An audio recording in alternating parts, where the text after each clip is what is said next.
Hi guys, you are looking at a copy of Practical Wireless December 2025 edition, so the latest edition. I don't buy Practical Wireless very often, and that's because I get most of my information around my amateur radio activities online. I don't build anything other than crystal radio sets. That isn't to say it's not a great magazine. My friends at the Harwell Amateur Radio Society love this magazine. A lot of them do. A lot of them have subscriptions, etc. I do buy it, but on a sort of irregular basis. I bought it last weekend, this copy, because I just happened to be in WH Smith in the UK. And it was there on the shelf, so I bought it. And it reminded me actually that Practical Wireless now incorporates a RadioUser magazine, which is now defunct. I can't remember how long it's been since RadioUser ceased to become a magazine in its own right. A couple of years, maybe longer. I can't remember. But as some of you will know, I wrote articles for RadioUser magazine for a few years and thoroughly enjoyed doing it. It sometimes was a bit of a pain because to write a good article, you need to do a lot of research. Sort of the opposite to my YouTube videos, really, where I generally don't record videos that require a lot of research. I have done, the death of long wave broadcasting, etc. But most of my YouTube videos have to, they have to sort of synchronize with life in general. So I don't get a lot of time to do research. So, it's different when you're writing an article for the general public. It doesn't pay very well, or certainly nowhere near what I would get paid, or what I get paid for doing my job, for example. It's nothing more than pocket money, really. But nevertheless, I still enjoyed it because obviously I love radio. Since RadioUser ceased production, I've probably bought one or two copies of Practical Wireless, but there are so few hard copy publications in print anymore that cover radio, or at least hobby radio, so AM radio and everything else that we do, DXing, whether it's AM, FM, or whatever, shortwave listening, etc. Airband, the list goes on and on, but there isn't really anything available anymore in hard copy print. RadioUser was really the last magazine in the UK, and that's now gone. The World Radio and TV Handbook 2026 edition will be the last version of that publication, or available in hard copy. I hope you've ordered yours, because I've certainly ordered mine.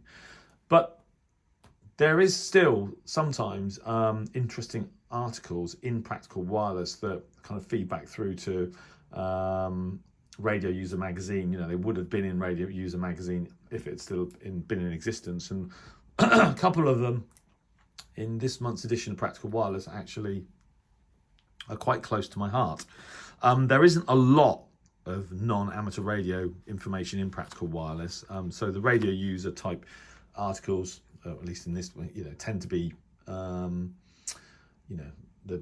smaller fraction of the total copy in the magazine. But in the December edition, my good friend and former editor of RadioUser magazine, Georg Wisalia, has written a very interesting article titled "A Ship-Shaped Nation," taking a look at the history of the venerable shipping forecast with an emphasis on radio aspects. And some of you know, shipping forecast on long wave 198 kilohertz is coming to an end, I think September 2026.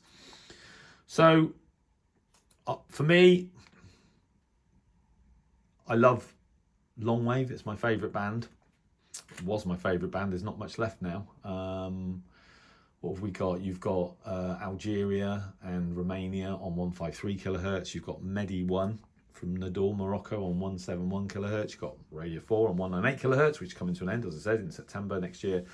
And you've got Polski Radio on 225 kilohertz, and you've got Chain 1 from Algeria on 252 kilohertz, and then you've got 2 or 3 frequencies for that are used in Mongolia that are like the holy grail of DXing. The shipping forecast is so iconic. It was really great to see that Georg had written an article on its sort of history and why it's part of our sort of culture. It's worth buying Practical Wireless 2025 December edition just for that article. Yeah, I thought it was brilliant. Highly recommend it. Particularly if you're like me and you kind of like a bit upset that long wave is basically coming to an end and that Radio 4 will no longer be available on 198 kilohertz next year. There's something quite therapeutic, relaxing listening to the shipping forecast at 12:48 or 00:48 hours in the AM, and yeah, I for one would be sorry to see it go. So that's an article from my friend Georg in Practical Wireless, and then there's another article that's non-amateur radio on broadcasting history.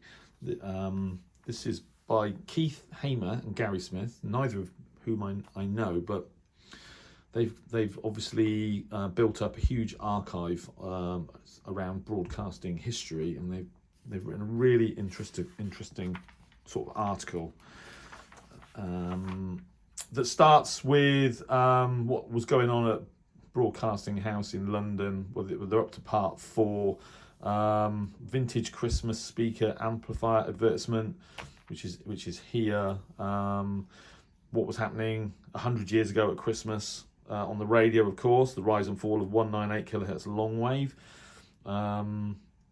60 years of BBC Two, and then Service Information Switzerland part, whatever that is in Roman numerals. What's that? 34,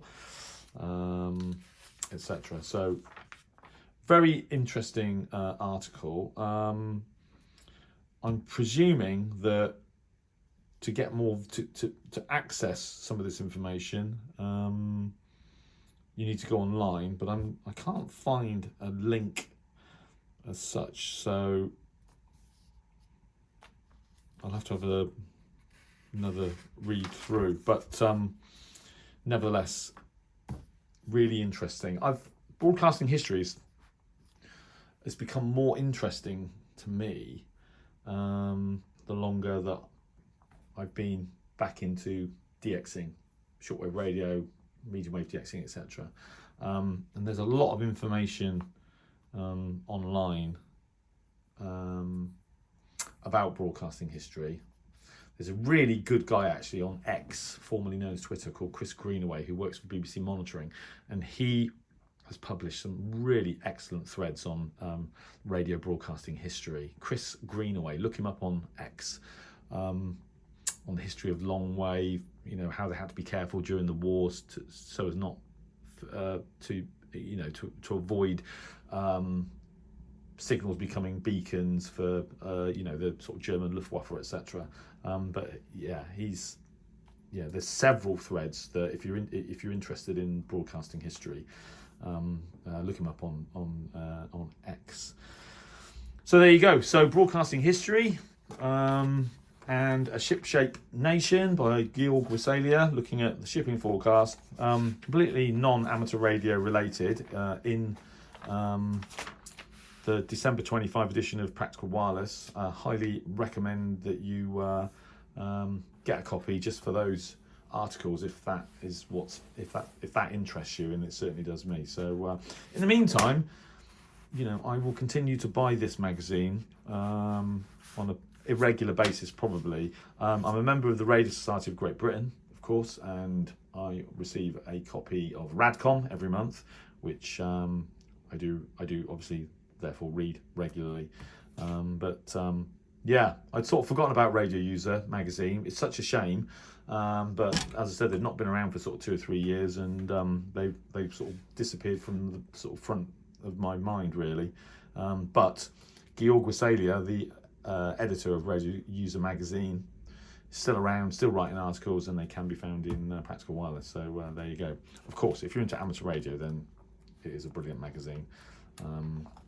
It's just that my activities in amateur radio are sort of fairly limited, really. So it doesn't sort of synchronise with me, but it does with a lot of others. I know that. Anyway, thanks for watching, and 7-3.